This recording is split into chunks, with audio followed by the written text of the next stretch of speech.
Fala Tricolor, começa agora o NetFlu na rede e o papo, é claro, é Fluminense.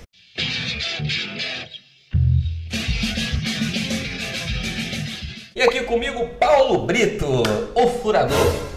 Fala aí, beleza, Leandro? Você é o furador? Não, não sou furador, nem Não, gosto. não, deixa eu explicar isso. Eu nem cara. gosto dessa expressão, Não, porque gosto. as pessoas... É o cara que dá o furo de reportagem no NetFlu, repórter especial, hoje tem matéria importante, né? Estagiário do caos. Sim, exatamente. Eu nem gosto muito que as pessoas no Twitter, principalmente, utilizam essa expressão Paulo Brito, furador? de forma, não furador, fica falando que fico dando furo de uma forma mais pejorativa. E essa não é a ideia do trabalho, né? A gente só tenta informar as pessoas. E às vezes quando não falam que a gente vai dar o furo, falam que qual é a bomba de hoje. Nunca tem bomba. É o repórter bombástico. E lá na minha ponta direita, Rodrigo da Costa, nosso cacique. Ele tá feliz hoje, vem na Oca hoje. Oca tá em festa. Oca tá em festa, né, cacique? Que beleza. Mas o que foi ontem aquilo, hein? Pô, que jogo, né? Estamos todos vivos, né? Sim, sim. Eu já tinha dado... já estava imaginando um futuro sem Fernando Diniz. Já estava imaginando que hoje as pessoas já estariam especulando Dorival no Fluminense, ou Lisca doido. Jair Ventura. Lisca doido é sacanagem. Jair Ventura, Deus me livre. Eduardo Batista. Essas coisas que a gente já está acostumado. Ou então algum técnico argentino da segunda divisão para fazer um estágio no Fluminense. Eu não faria isso. Não sei, a gente não pode nunca duvidar das pretensões de quem está no Fluminense atualmente. Cacique, eu vou chamar ele de cacique. É o nosso cacique, é o nosso representante indígena.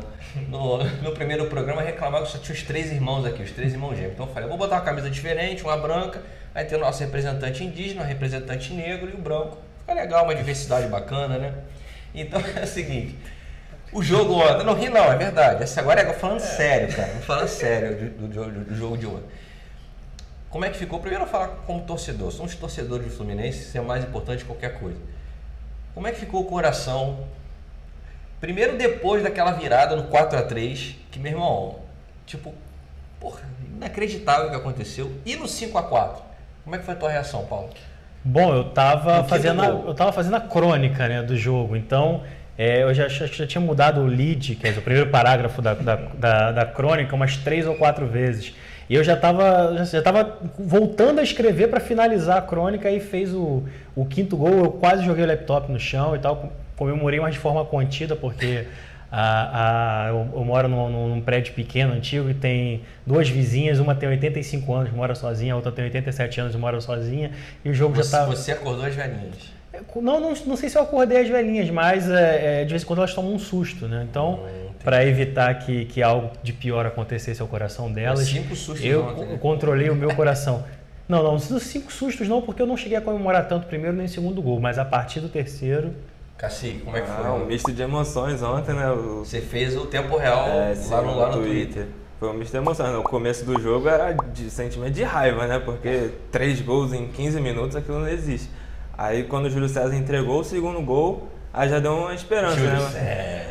Obrigado, Júlio César. Eu falei na minha live, o cara continua salvando, ajudando o Fluminense mesmo depois de estar... Tá longe, né, o Ele cara? saiu do Fluminense, mas o Fluminense não saiu dele. Exatamente. Isso aí é compensando o débito não, né, que ele tem com o Fluminense, porque as pessoas não vão lembrar, mas o Mário Bittencourt foi buscar o Júlio César lá Portugal, né? Num time que ele estava emprestado, não estava jogando e tal. 2014. Aí veio logo naquela transição da Unimed, naquele período ali um pouco complicado, que tiveram contratações um pouco questionáveis, aí o Júlio César estava nesse pacote. Estava no pacote. E foi muito importante ano passado. Você pega aquele pênalti, amigo. Se o América Mineiro faz 1-0, a gente estava discutindo hoje qual o próximo jogo com o Vila Nova ou com o CRB. Mas eu queria mostrar para vocês, a gente está falando da nossa emoção aqui. O nosso editor, o Jonathan, ele pegou um torcedor alucinado, um maluco aí pela internet aí, fazendo as maluquices. Um cara completamente maluco. Dá uma olhada nesse torcedor aí. Fala, galera! Que vitória! Desculpa o palavrão, mas hoje tá liberado, não é possível. Que vitória, meu Deus do céu, tô gelado aqui, suando, tremendo. Na terceira rodada, rapaz, não era pra gente estar assim. Mas deixa eu comemorar agora, porque É normal esse rapaz? Fico imaginando isso aí numa redação. Não, a redação era disso pra pior. Não, cara, mas deixa eu explicar. Deixa eu contextualizar o negócio. Eu tô com meu filho, tem 7 meses em casa. No primeiro gol, perdão, no gol de empate do Fluminense 3x3, eu dei um grito comedido. Eu fiz, porra, uma coisa assim. Ele olhou pra mim, começou a chorar. Eu falei, pô, não posso mais gritar. Então, quando o Fluminense fez o 5º gol, eu comemorei assim, ó. Que pariu, porra. Aí, meu irmão, aí eu fui fazer a live. Logo depois fui fazer a live, meu irmão, na live eu extravasei, né? Porra, aí soltei todos os palavrões possíveis, tirei as crianças da sala, mas ali não teve jeito. Bom, a gente já falou da nossa reação como torcedor, mas vamos falar do jogo, né? Vamos tentar analisar um pouquinho isso aqui, depois dessa emoção, essas fortes emoções que o Fluminense nos proporcionou, ainda bem. 3x0 foi com 21 minutos, né? Não foi com 15. Isso. Foi com 2x0 com 12 minutos, 3x0. Foi 3, o Grêmio deu 3 chegadas e fez 3 gols. Fácil. Fácil, fácil. Um toque de bola rápido e os caras estavam dentro da área. Exatamente. O que mudou, na opinião de vocês, eu já imagino, mas o que mudou na opinião de vocês para o Fluminense ter virado a partida? Qual foi o ponto-chave para essa guinada? O Júlio César, né? Que ele botou a gente de volta no jogo, né? O nosso primeiro tempo foi horroroso, mas a gente teve pro intervalo perdendo de 3x2 e acabou ficando no lucro, né? Era só o Diniz ajeitar, ele colocou o Daniel, o time melhorou depois disso. O Daniel já no primeiro minuto já dando uma enfiada de bola que quase saiu um gol. Depois ele sofreu a falta que saiu, o gol do Matheus Ferraz. Então, Daniel mudou o jogo e o Júlio César deu esperança pra gente, né? Mas muita gente fala do erro do Júlio César, só que esquece de lembrar que o Luciano foi lá apertar o cara. Isso aí é uma característica do Diniz, né? O Diniz, ele pede pros caras apertarem a marcação. É mérito do Luciano, mas o Júlio César entregou a paçoca, né? Eu acho que nesses times modernos, né, que o goleiro tem essa quase que obrigação, às vezes parece que o goleiro fica constrangido de dar um bicão pro alto, um bicão para frente. Isso tem acontecido mais vezes. Mas, Paulo, eu vi ontem na transmissão, alguém fala assim, mas o Júlio César não sabe sair jogando. Ele sabia sair jogando no Fluminense, sim. Eu lembro de boas saídas dele com os pés no Fluminense. Mas mais ou menos, né? O Rodolfo é melhor do que ele, né, com os pés. Mas o Júlio César, eu não acho que ano passado ele saía bem com os pés. Agora, você falou do Danielzinho, Cacique. Mas, porra, o Danielzinho mudou a história do jogo, eu gosto dele, né? Inclusive lá na live o cara falou, Leandro, pode elogiar o Danielzinho agora, que agora ele não precisa mais te pagar. Porra, brincadeira. Tu tá recebendo de jogador, eu tô recebendo de dirigente. Pois é, todo mundo Eu não tô recebendo nada, se o cara quiser pagar aí.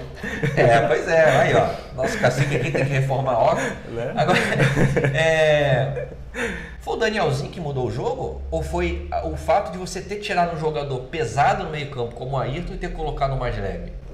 Os dois, né? O meio campo ficou mais dinâmico, porque ficou mais leve, o Bruno Silva, o Alan e o Daniel.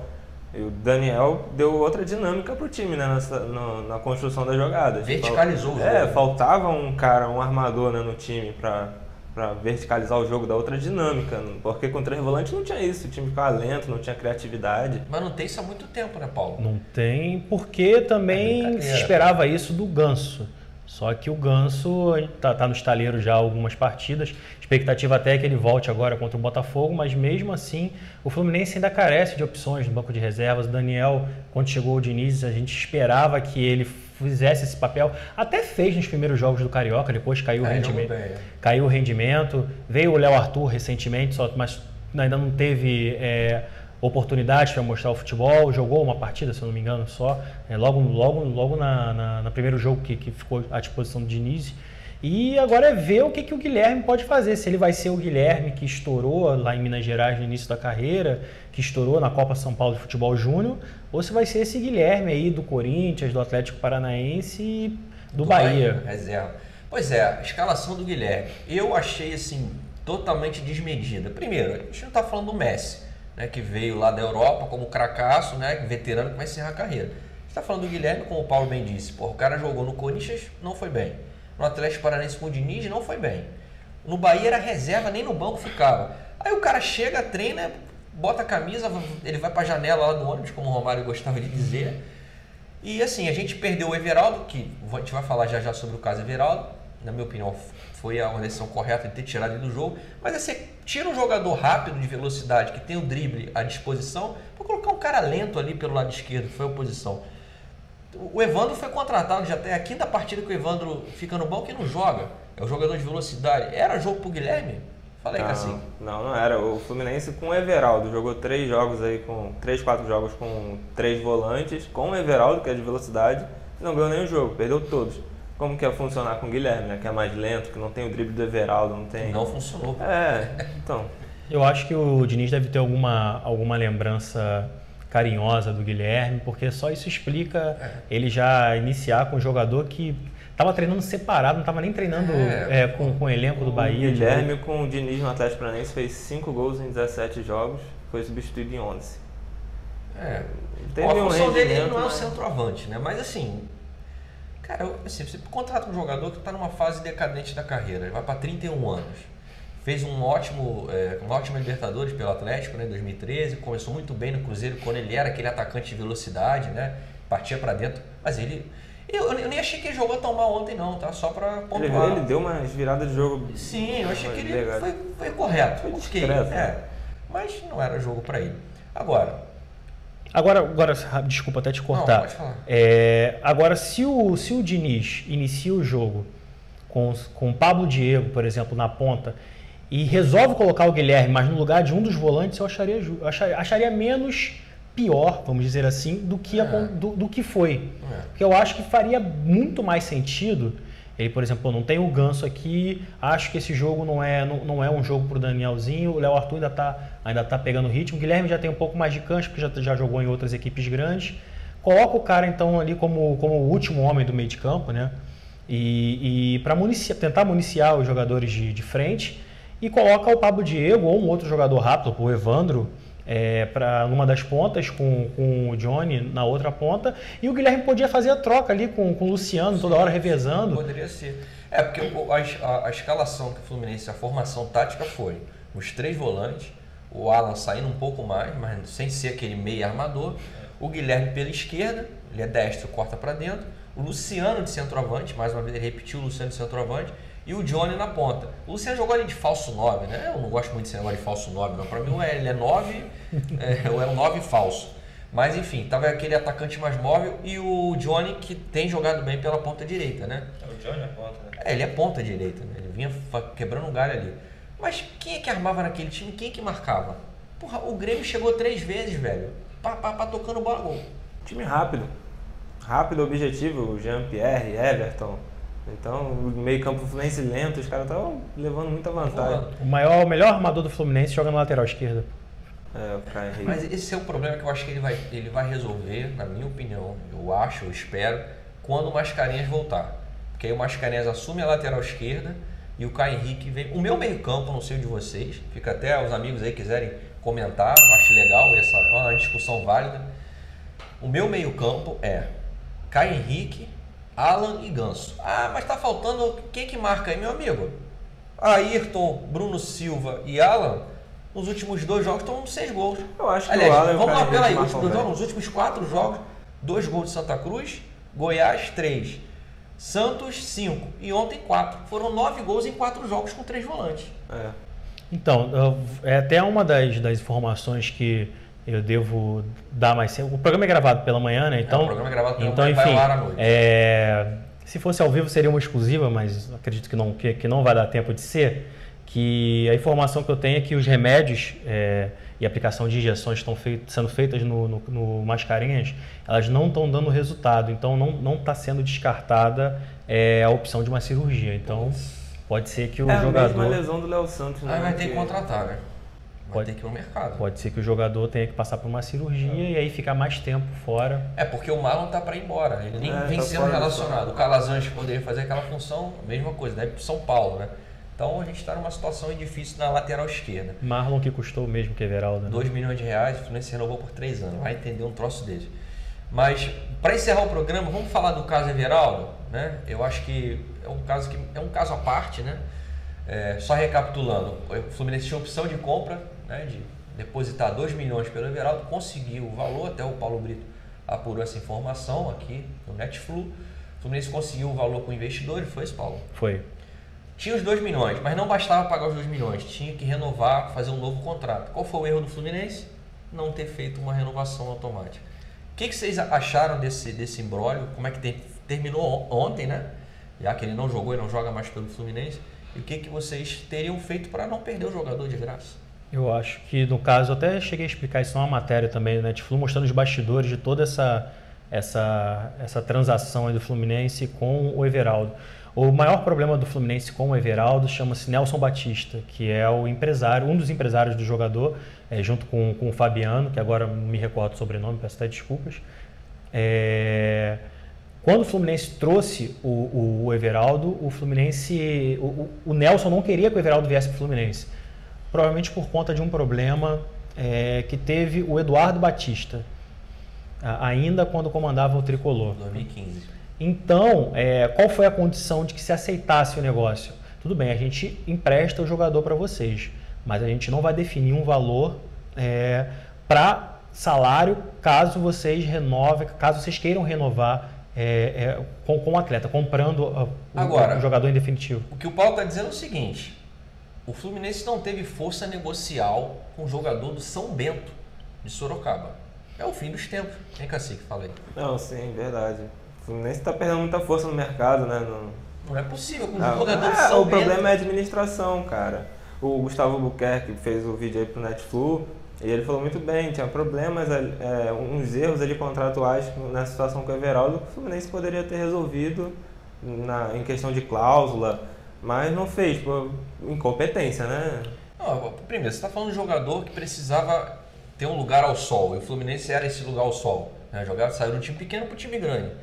Porra, o mínimo que você tinha que ter feito é o seguinte, vamos botar a cláusula lá, 2 milhões de reais, e ter uma renovação automática do salário. Então, sei lá, ele ganha 50 mil reais, vai passar a ganhar 100 mil. Mas eu quero sair, quer sair? Então, Corinthians, vem cá, senta aqui e negocia com a gente, vai ter que pagar multa. Acabou. É exatamente isso. Não fizeram isso, né? E a gente vai perder, não é um craque. Eu vejo a galera reclamando do Everaldo, Everaldo é mercenário. A gente não tem que esperar nada de jogador. Né? O problema não é nem perder o Everaldo, o problema é você perder um jogador que estava se destacando de graça. E a reposição que não tem. Né? Exatamente. Se você pelo menos lucrasse com um cara, que o valor de mercado dele não é 2 milhões, é muito mais que isso, né? Porque ele está valorizado, ele está titular do Fluminense jogando bem. O Kelvin seja esse jogador. Agora sim, para encerrar, esqueci, tem Fluminense e Botafogo sábado. Rapidinho, vamos dar um panorama desse jogo aqui, o que esperar. Lembrando, torcida do Fluminense, 90% dos ingressos pra gente, 10% pro Botafogo. O check-in abre hoje. Hoje, né? Segunda-feira. Vai virar quarta-feira. O Botafogo tem um estilo muito parecido com o do Fluminense, pelo menos esse novo técnico do Botafogo vem implementando um estilo de posse de bola, inclusive no Footstats, né, que é um site muito interessante de estatísticas, mostra que o maior passador do campeonato até agora é o Botafogo, o segundo maior é o Fluminense. Então a gente vai ter... mesmo? Sim. Surpreendente. A gente vai ter o jogo dos maiores passadores da competição agora no final de semana, que a gente espera que seja um jogo de passes verticais, né, e não horizontais, como tem acontecido muito nos jogos do Fluminense. Entendi. Diego Souza é para preocupar? Não, mas é bom ficar de olho, né? O cara faz muito gol no Campeonato Brasileiro. Não, o cara vai fazer o gol e vão pegar e não é melhor mesmo. O cacique do Netflix. Lei do ex. Não, pois é. Minha preocupação se chama Eric. Exatamente. Bom, recadinho final. Paulo Brito, para suas fãs. Naquela câmera ali. Bom, não tenho fãs, como o Leandro Dias fica falando aqui, mas fiquem acompanhando aí o Netflix, vai ter algumas novidades. Ainda essa semana eu estou para publicar uma notícia importante para o clube. Vamos ver se as apurações terminam antes do prazo, né, até sexta-feira. E é só acompanhar tudo que vocês não conseguirem acompanhar no site, vocês podem acompanhar depois nos canais do portal. Cacique, recadinho para Oca? Falar só para a galera acompanhar o Netflix nas redes sociais, no YouTube, que a gente está crescendo bastante, se inscrever no canal, ativar o sininho, né, que tem essas coisas. E tem o Clube Netflix, né? Exatamente, também, associe-se. E vamos apoiar o Fluminense sábado no Maracanã contra o Botafogo, né? O check-in para os sócios abre agora, quarta-feira a venda geral, e já está aberta também a venda para o jogo contra o Cruzeiro. Então, Copa do Brasil. Vamos apoiar, são 2 jogos importantíssimos, a gente precisa da torcida, né? Porque, principalmente também no Campeonato Brasileiro, porque os times pequenos, eles vão lotar os estádios deles, o CSA, o Ceará, o Fortaleza, então a torcida do Fluminense precisa apoiar o Fluminense também, né? Para não acontecer o que aconteceu contra o Goiás, então a gente tem que aproveitar os jogos em casa para pontuar. Se os pequenos estão lotando, os grandes, como nós, mais ainda, né? clubenetflu.com.br/cine, vários descontos, só R$ 4,99 por mês. Só para lembrar para a galera, deve estar ali o link na descrição, tudo certinho. Amigos, valeu. Eu fico por aqui e volto na próxima segunda-feira. Um grande abraço. Saudações tricolores.